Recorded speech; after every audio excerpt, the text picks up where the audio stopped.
Hi, everybody. Carol here, medium and spiritual messenger. I want to talk today very briefly about my daily process.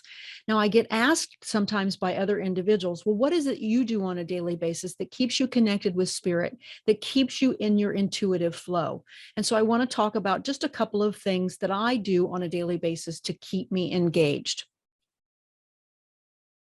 The first thing I do throughout my day is I'm always doing what I call mini checks. I'm always constantly taking a couple of moments to pause in my mind. I could be washing the dishes and I'm pausing. I could be walking down the hallway and I'm pausing. And I'm just checking in to see what it is that I'm feeling, what it is that I'm thinking. Does spirit have anything that they want to say to me? We tend to get so wrapped up in our own emotions and our own thoughts, and we circulate. We're in our own body, in our own space, that we forget to stop and pause. Now, this does not have to be this big long meditational experience, right? It is just internally. Even if I wanted to stop right now and check in, I'm able to do that. And this is what happens in an intuitive session, right? When you're connecting with someone, I am engaging with you by speaking to you, but I'm also allowing this other space inside of me for information to come in and flow into me when it's necessary. So you can start learning how to do this by doing mini checks throughout the day. If you're feeling overwhelmed, if you're having a lot of emotional burden, or you're super busy at work, mini checks can be difficult, but it's about finding that space and creating that way to do these mini checks throughout the day. After a period of time, you're going to train yourself to just go, oh, I haven't checked in. I haven't noticed anything. That's not to say that spirit can't input into your hectic life, because they can, but that signal has to be really strong. And you're going to have to go, wow, they really wanted me to notice that.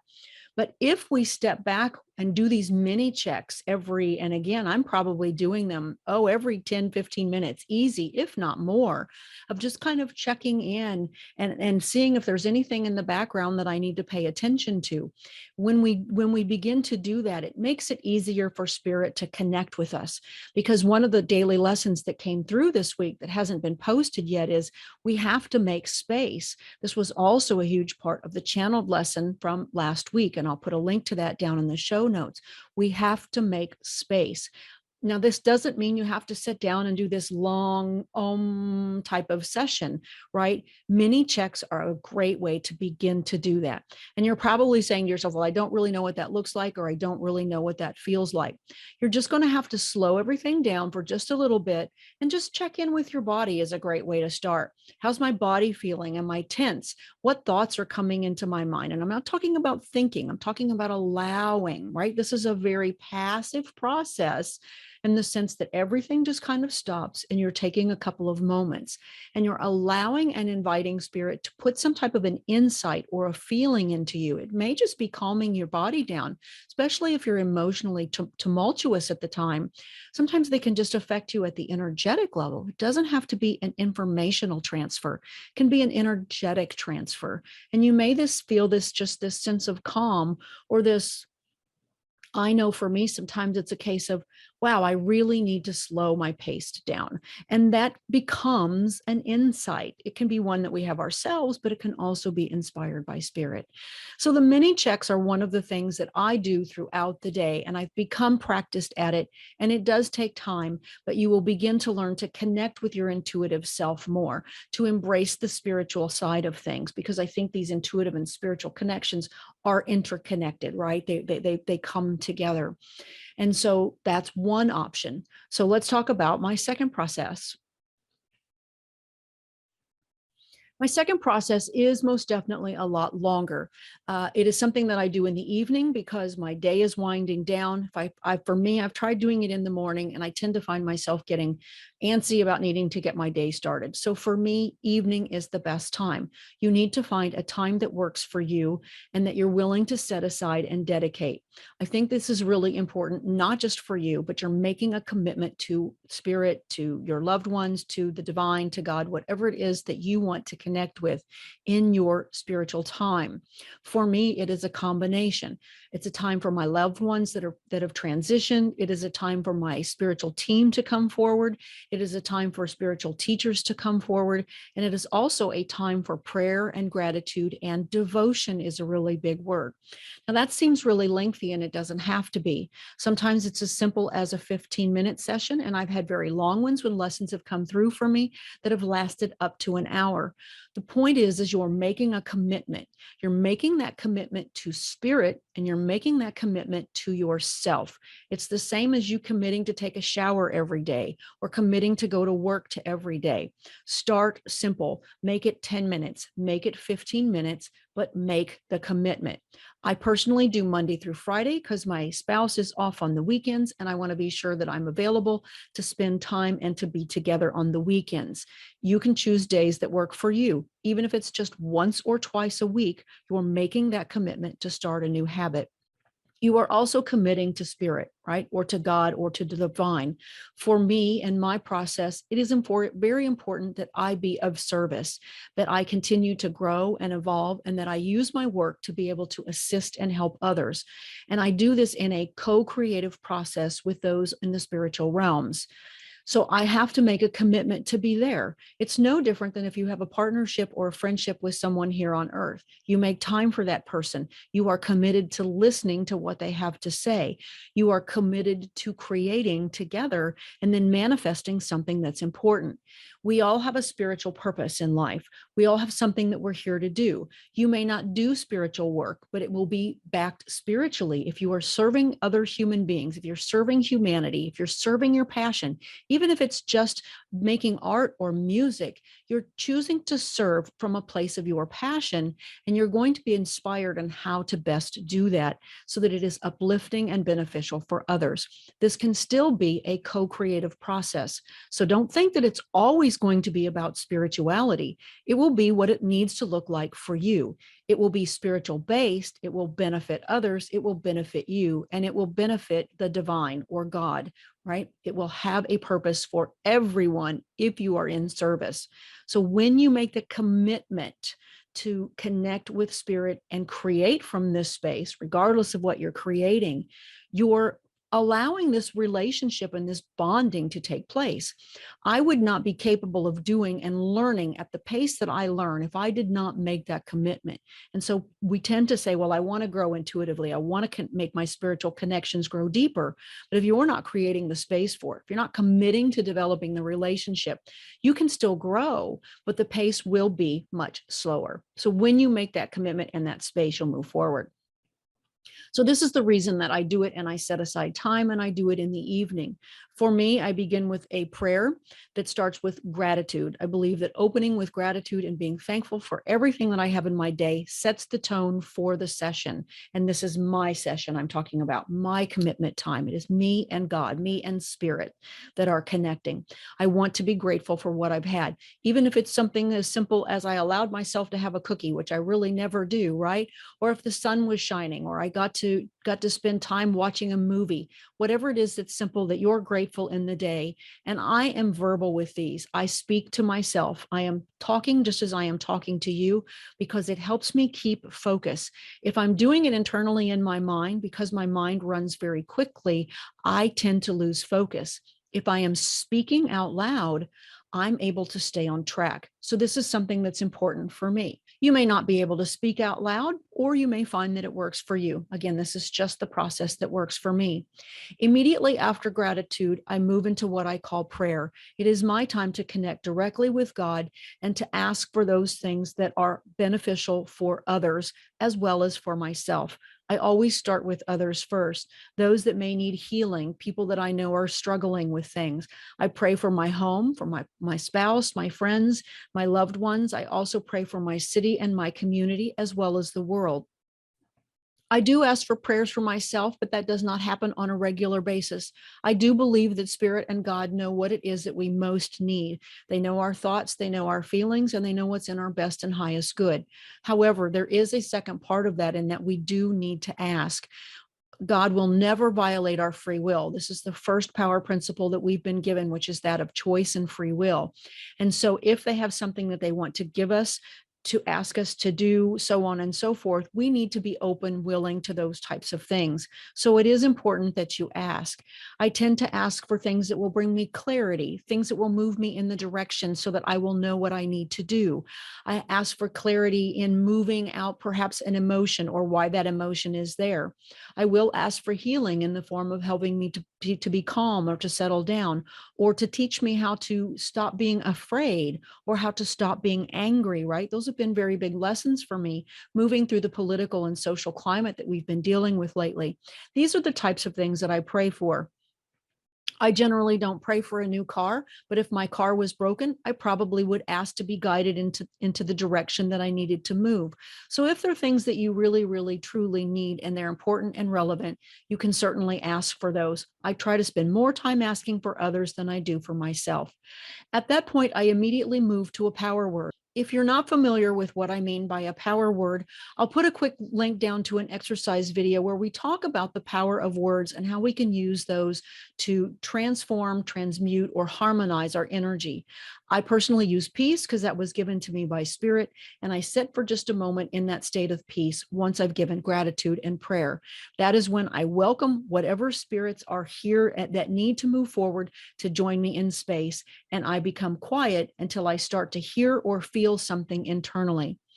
I always have a pen and paper handy, and recently I've been instructed to bring a tape recorder. That's because sometimes the lessons that I receive, the downloads, the transcriptions is what I call them, if the lesson is going to be very long, they tend to let me know prior to my commitment time in the evening, and I know to bring the tape recorder and to be ready. And lo and behold, almost every time it ends up being a very long period of time. And I'm really glad that I recorded it. But you can certainly just start with pen and paper, and you can take time to jot down the impressions and the feelings that you get. It's about being open. It's about not thinking. It's about not worrying about your time and just allowing whatever bubbles up to the surface to come into the moment. Maybe something during the day does keep coming up, and maybe you need to continue to examine that. You can ask for clarity. You can ask for insight about that. It may be that these childhood traumas or your daily challenges need to be a part of what needs to be discussed in your nightly communications. And so there's nothing wrong with that. So this is what I do. I wait to receive. I will sometimes not necessarily identify with a particular spirit. Other times I will notice that a specific energy moves forward and has a very specific message for me. I also engage in dialogue during this time. I try to do more listening than talking, which is not my strong suit because I'm here to talk and speak to others. But it's very important to listen, to feel, to be in touch with what your body is going through. If you're very visual, what are the visuals that you're having at this time? I'm very auditory or very thought-based. Almost 90% of my communications are all thought-based. It is about allowing that information to come through in whatever format that is most beneficial for you. As I move through my period of getting all of this information and my insights, if I have a question or need clarity, I will ask. I may not always get an answer, and I don't want to create one. You just want to ask if you need to ask. If clarity doesn't come, it will come. Even if you hear a little word, and this will happen sometimes, I'll get a big long lesson, and then maybe I'll only hear 3 or 4 little words that make no sense to me.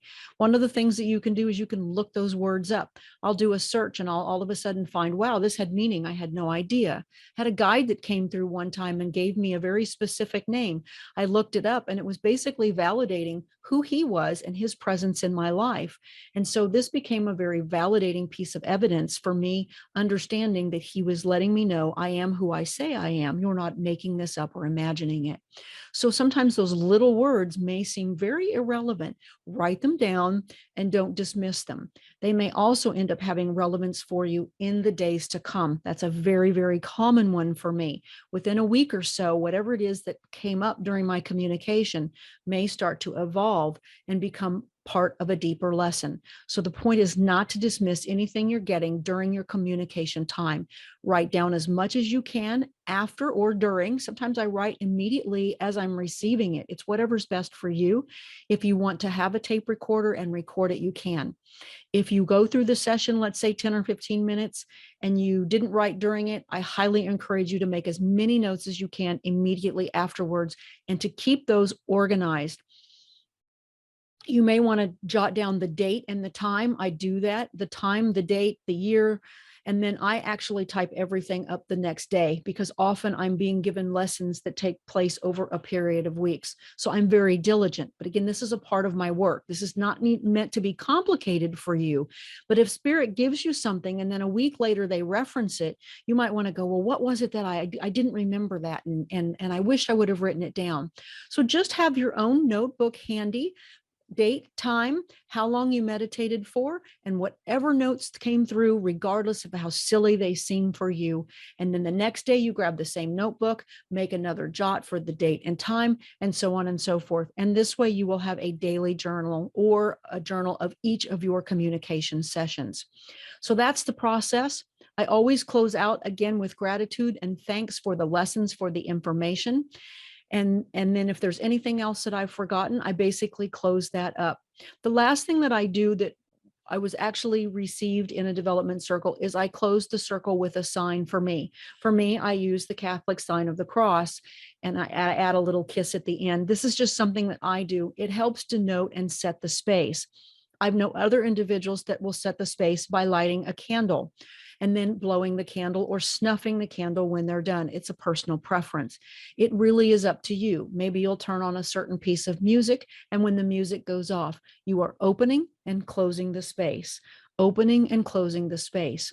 And as you become more developed at opening and closing this space, you will begin to recognize what it feels like. And this will make your mini check-ins, right? Your little daily check-ins a lot easier because you're able to drop into space and do those little check-ins throughout the day.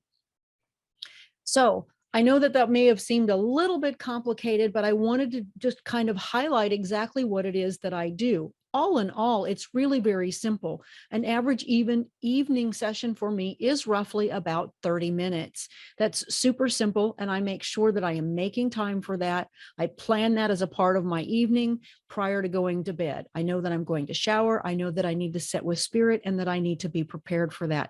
If it will last longer than expected, they're always very gracious and let me know that it may be a long session. If I'm particularly tired, I will talk about this too. There are times where I just don't want to do it. I'm tired, but I also tell myself I made a commitment. How many times did you not want to go to the gym, right? How many times did you put yourself on a diet and then you said, I just don't want to do it? You're failing the commitment. And that's just the truth of it. So there are times when I'm tired and I don't want to do it. And there are times when I go, okay, I'm going to be here, but I don't know how good I'm going to be. But I force myself to be present, to put the same amount of energy into it that I would when I'm just really excited about doing it, because that's a part of the commitment. And I will find sometimes that I just get a little short lesson and I'm kind of excused from that evening's long communication, or other times I will find that it ends up being really long.